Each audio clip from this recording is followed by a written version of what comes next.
This is Avi Brar with a quick video on the difference between a module and a page in Canvas. Canvas has very specific terminology that can be a little bit confusing at the beginning. So let's talk about what is the difference between a module and a page. It is probably best to look at a course and then look at what a module and a page does inside a course. So I went into Canvas Commons and made a copy of Kern County's Algebra 1 course. More on Canvas Commons and how to make copies of courses in a different video. But when I open this course, I see course navigation on the left-hand side, and there is a term called modules in here. Modules is Canvas's terminology for what we think of as units of study.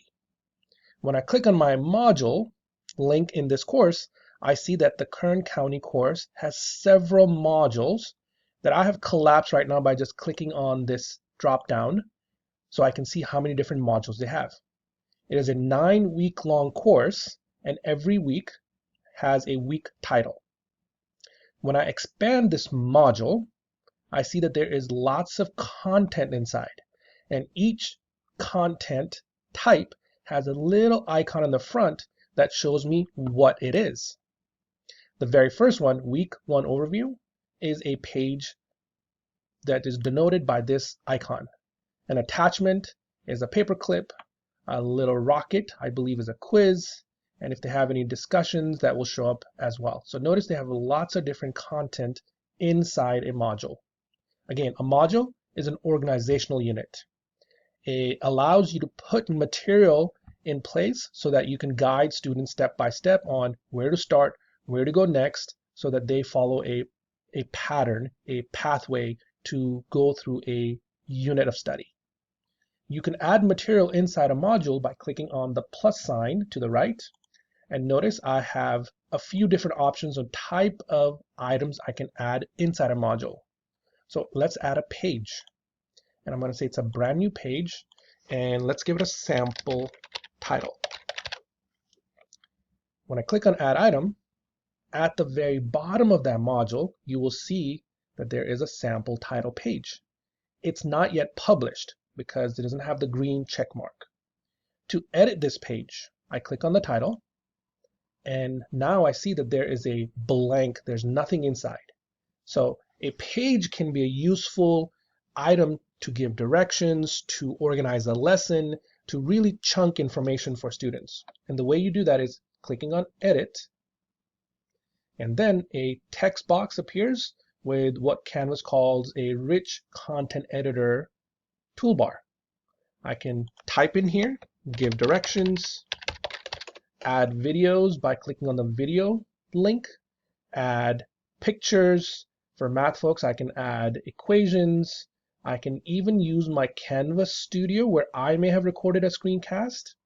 I can bring in lots of different things in here. But this, so let's say I'm going to go to YouTube and find a video from Khan Academy for Algebra 1. And let's say this is a linear equations video. Pause that and click on the share button, copy the link for the video, come back to my course and say I have a video I want to insert. And just paste that link and click OK. Now, when I save this page, it'll save, and this is what students will see on their page. Notice that it's still not published. So I can go back and edit, and as I add content, I can say, instead of save, save and publish. So page allows me to put content that I want students to see in the amount of content I want students to see. If I go back to my modules, notice that that sample page is still at the bottom of this unit or this module.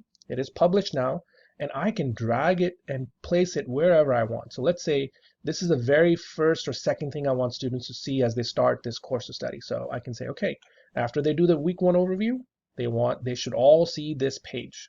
So I can drag it and put it in the sequence that I want students to see.